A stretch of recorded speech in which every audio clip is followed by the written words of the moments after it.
Happy New Year, everybody. 365 days ahead of us. Welcome to 2023. How are you feeling about it? Are you excited for it? Are you dreading it? Are you kind of like, I'm indifferent about it? It's like just another day. For me and my family, we have a huge year ahead of us. Things I am so excited for. Here's your update. My littlest, Skylar, she's going to be playing goalie in hockey. She'll be playing this January, February, then March and April, May, June, July, the rest of the entire year. We will spend a lot of time at hockey rinks this year. Another family update. My oldest son, Chase, got engaged last summer to his longtime girlfriend, Gabby. And so in November, we have a great big Chase and Gabby wedding, and I am so excited for that. This May, my daughter, Mackenzie, she will graduate from college from George Washington University in D.C., so that's a big transition for her. And then the last thing this year, this other big milestone that we have coming in our family, it is probably the most difficult of all of them, is that my youngest son, my younger son, Sawyer, will get his driver's license. Yeah. That's terrifying, isn't it? It's terrifying. I mean, he's got his permit now, and we're working on training how to drive. And parents, you know what this is like. You hand your kids the keys, and then they get behind the wheel, and at the same time, you're in the passenger seat, and you're gripping the security handle on the door, and you're holding on to the bottom of your seat. Then you have to walk them through all the steps. Like, did you check the mirrors? Did you check the windows? Did you check everything? Is your seat in the proper position? Are you seatbelt buckled? And then you check them, and then you double check them. It's like, on one hand, you want them to learn how to drive and how to be independent, and then at the same time, you don't want them to drive. You don't want them to drive because it's such a stretch for you as a parent. And all these worry and nerves, they get involved in letting them take the wheel. For each of the kids, my older kids, when they've started driving, I have these weird, like, involuntary movements from the passenger seats, things that I just can't control. Like my foot will hit the brake very dramatically, or I'll jerk a little bit. I'll work really, really hard to not overstress them, overstress him out. And I try and take a deep breath and be patient. But I think the hardest thing for me is really to let them take control of the vehicle. Because really, from the passenger seat, all I do is just sit there. I sit there. I can't hit the brakes. I can't stop the car. I have to sit there and just hold on, waiting for whatever happens to let him go and drive. So here's my question for you. What is your life going to look like in 2023?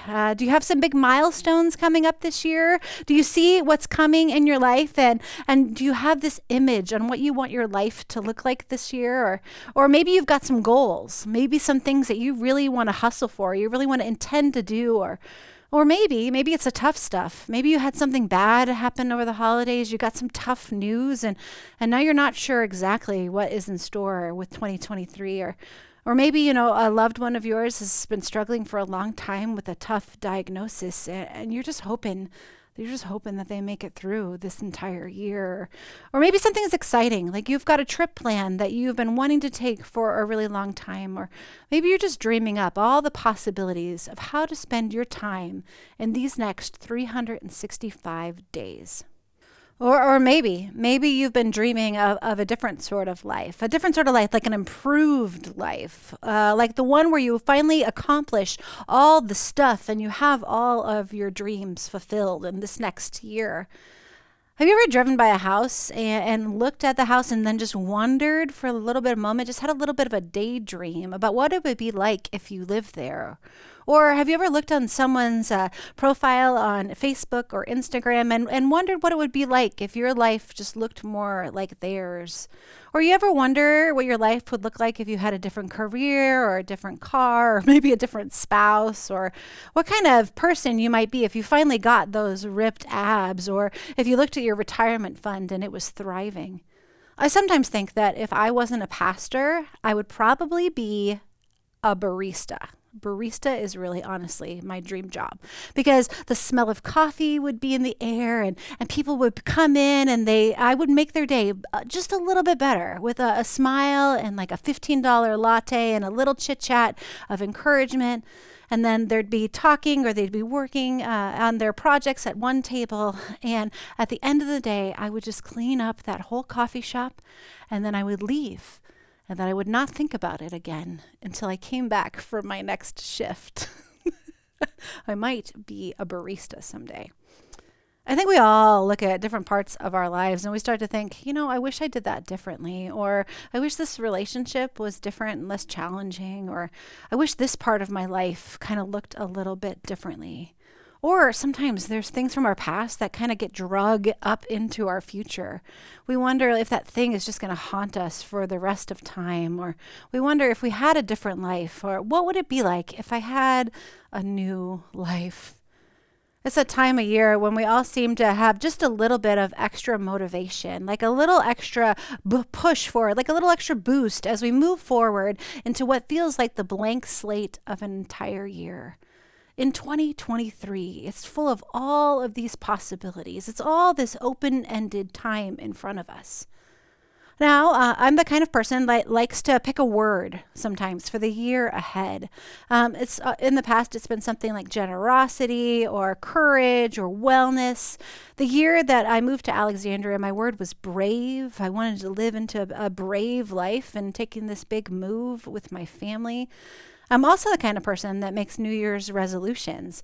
I have things that I want to accomplish in the next coming year, things that I want to make sure that I get done.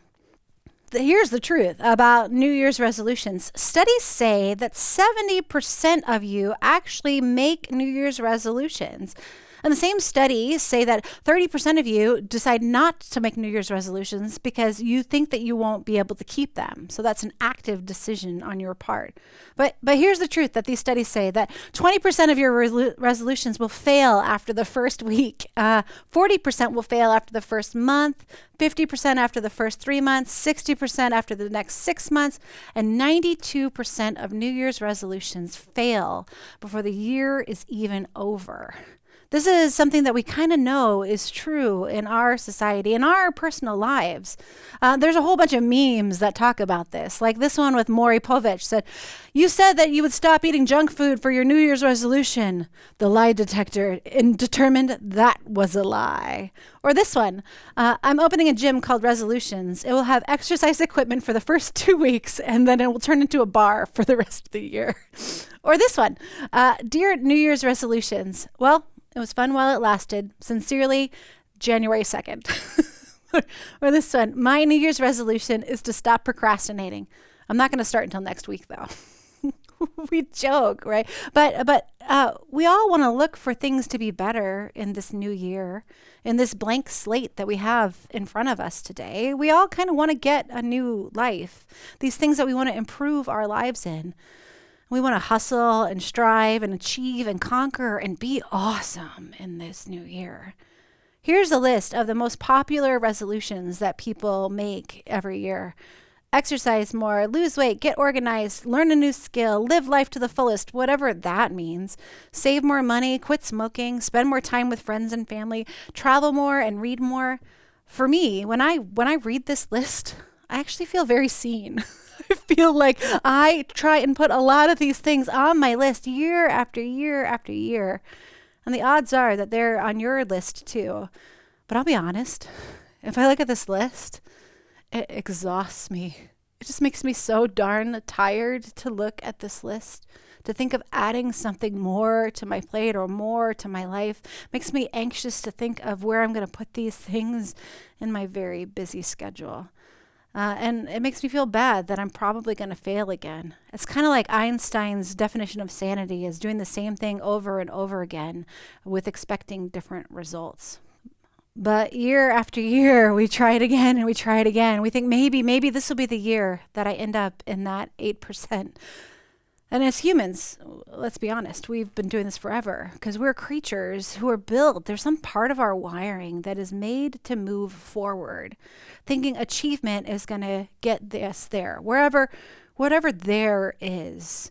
In Greek mythology, there's this story of Sisyphus, which happened about 500 years even before Jesus. And this story, the way it was written, is that Sisyphus, he has cheated death. So he's cheated Hades. And so his punishment for cheating him is that he has to push this great big boulder up this mountain day in and day out of his life. But what he doesn't realize is that Hades has enchanted this boulder.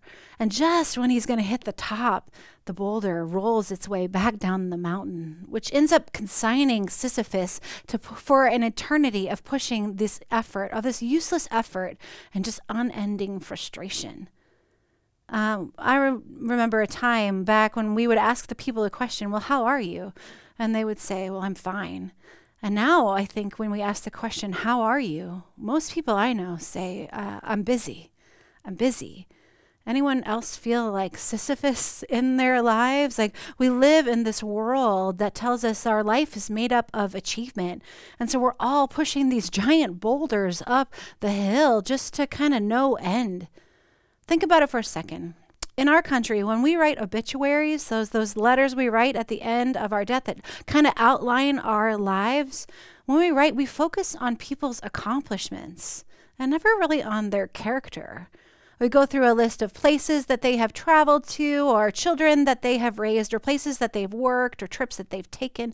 Rarely do we ever say, well, this person was kind and generous, or patient, or stubborn, if it may be. It's all about what we achieve. So it's no wonder that all these things, all these resolutions, all these expectations, they're all about achieving more, doing more, hustling more. So what if this year you took a different approach to getting a new life?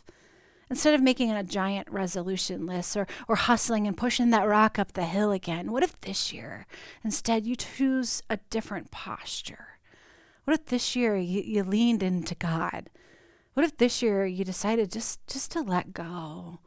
Just to let go of expectations, to let go of defining yourself by your achievements, to let go of endless work and let go of hustling, let go of the idea of accumulating more and more and more, the idea of achieving more and more and more. What if this year you decided to just let go and let God direct you this year?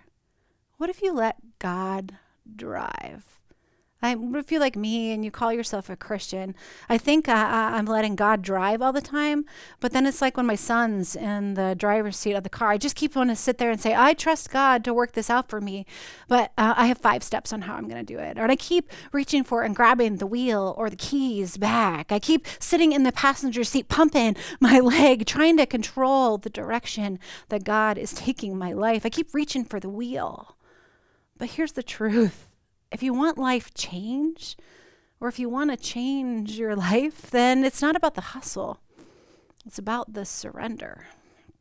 1 Thessalonians 5 says it this way: the one who calls you is faithful, and God will do it. If you think about it, if you think about the times in your life when you've actually grown or changed or developed in some way, it wasn't the hustle. It wasn't the resolution accomplishment. It wasn't running that 5K or getting those 10 books read in that month, but it was more likely during those challenging times of your life. And those times when life was hard, those times when the hustle couldn't actually get you there, or you just didn't have any more hustle left. Those times where you didn't have the energy, those times when you were forced to kind of let God drive because you didn't know how to get there. It's in those times that we grow. Think about it. Nature gets this. Think about this too. Food doesn't grow on mountaintops, does it? Food doesn't grow up in the peaks. Food grows in the valley. Well, how do we make room? How do we create space in our highly controlled, overplanned, busy lives for God to actually take the lead? How do we let go of the wheel? How do we resolve to do it? Well, maybe this year we let God drive. We realize that there's value in the valley. Well, there's story after story after story after story in the Bible that talks about just this. There's a great one in the book of Mark. As Jesus started on his way, a man ran up to him, Jesus, and fell on his knees before him. Good teacher, he asked, what must I do to inherit eternal life? Why do you call me good? Jesus answered, no one is good except for God alone. You know the commandments. You shall not murder. You shall not commit adultery. You shall not steal. You shall not give false testimony. You shall not defraud. Honor your father and your mother. Teacher, he declared, I've kept all of these I have kept since I was a boy. I mean, this guy's that 8%er. He is a resolution checker. He is a hustler. He is a driver. He knows how to get stuff done. He knows how to follow the law. Honor my parents? Check. Don't lie? Check. All of those commandments? Check, check, check. He knows how to perform. He knows how to accomplish. But you see, all at the same time, he knows that something is deeply missing, just like we do. So he runs up to Jesus and he falls on his knees and he says, tell me, Jesus, what is it that I need to do? Tell me whatever it is that I'll do it. You want me to lose 10 pounds? You want me to write a novel? You want me to give an awesome public speech? You want me to get my home organized? You want me to quit drinking? You want me to volunteer? What is it that I need to do, Jesus, in order to take this longing away from me?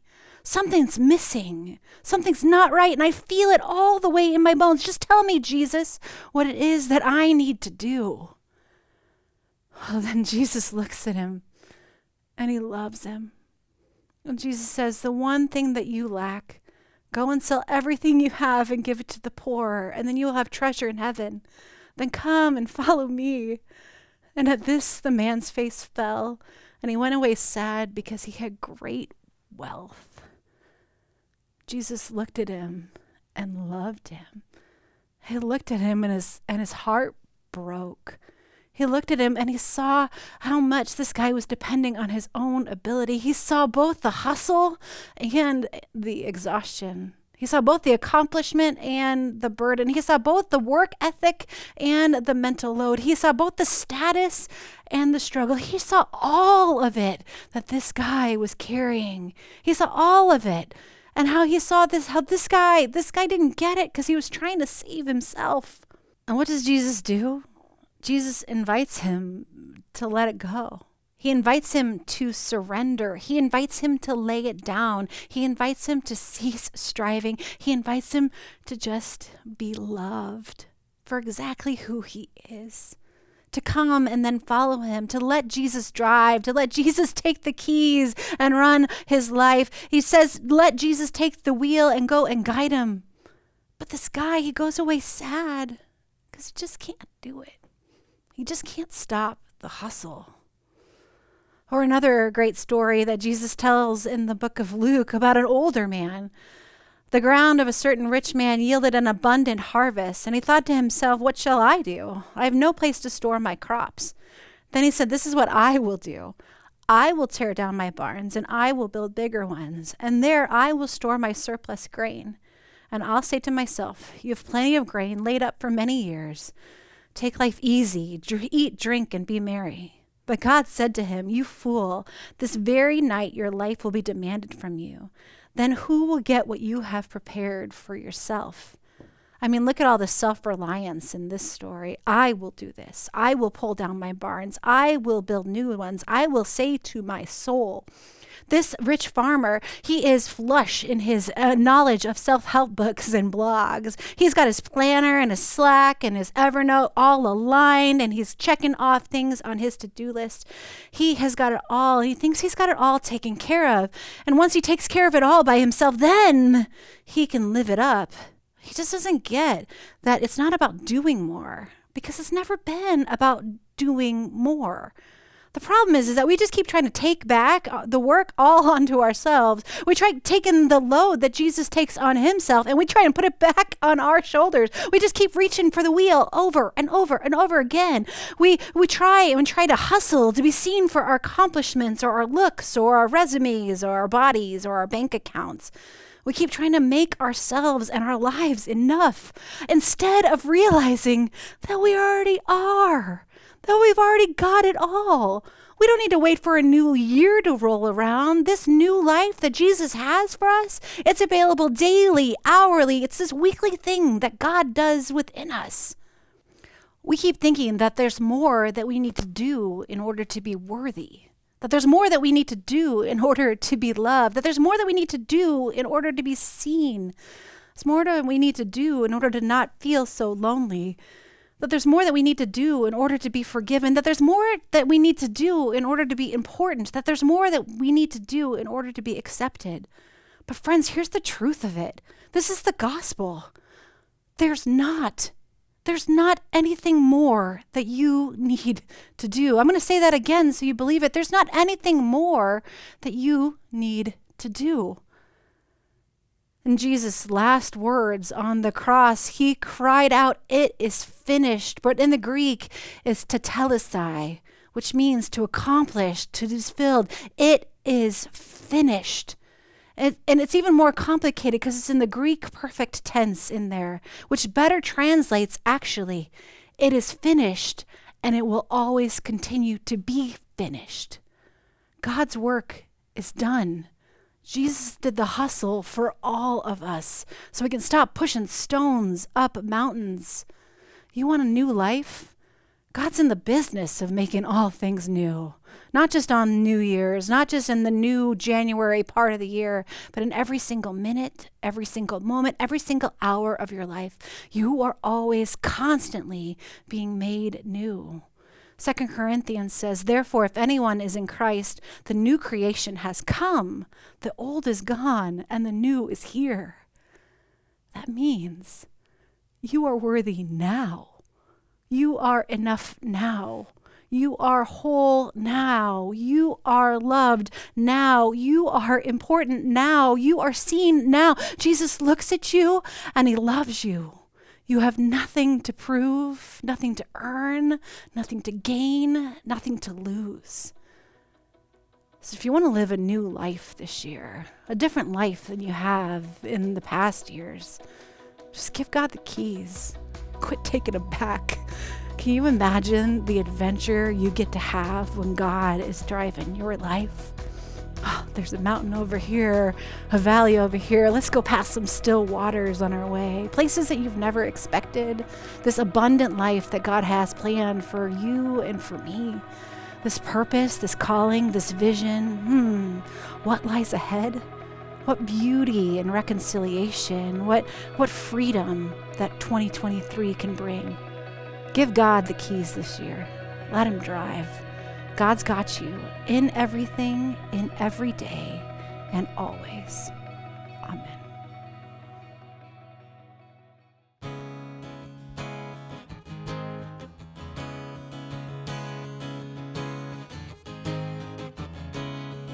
We three kings of Orient are, bearing gifts we traverse afar. Field and fountain, moor and mountain, following yonder star.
Will you please pray with me the prayer our Lord taught us? Our Father, who art in heaven, hallowed be thy name. Thy kingdom come, thy will be done, on earth as it is in heaven. Give us this day our daily bread, and forgive us our trespasses, as we forgive those who trespass against us. And lead us not into temptation, but deliver us from evil. For thine is the kingdom, and the power, and the glory, forever and ever. Amen. Hey everybody, this year is a big year here at Calvary. We are giving God the keys, and God is driving us all kinds of exciting places. So we want you to be part of that in the new year. I want to invite you to go to our website, www.calvaryalex.org, and check out all the things that God is doing through this church, through your church right now. And as we close our time together, we're going to close with a time of generosity. It's because of your generosity that we're able to do all of these grand adventures that God has planned for us. There are 4 ways that you can give, and they are on your screen. The first is that you can go to that website, calvaryalex.org, and click on the button that says Give. The second is that you can use Venmo. The Venmo handle's there on your screen. The third is that you can write a check and mail it to the church at 605 Douglas Street, Alexandria, Minnesota, 56308. And the fourth is that you can call the church with the number on your screen, and we'll help you figure it all out. Hey, friends, go get a new life this year.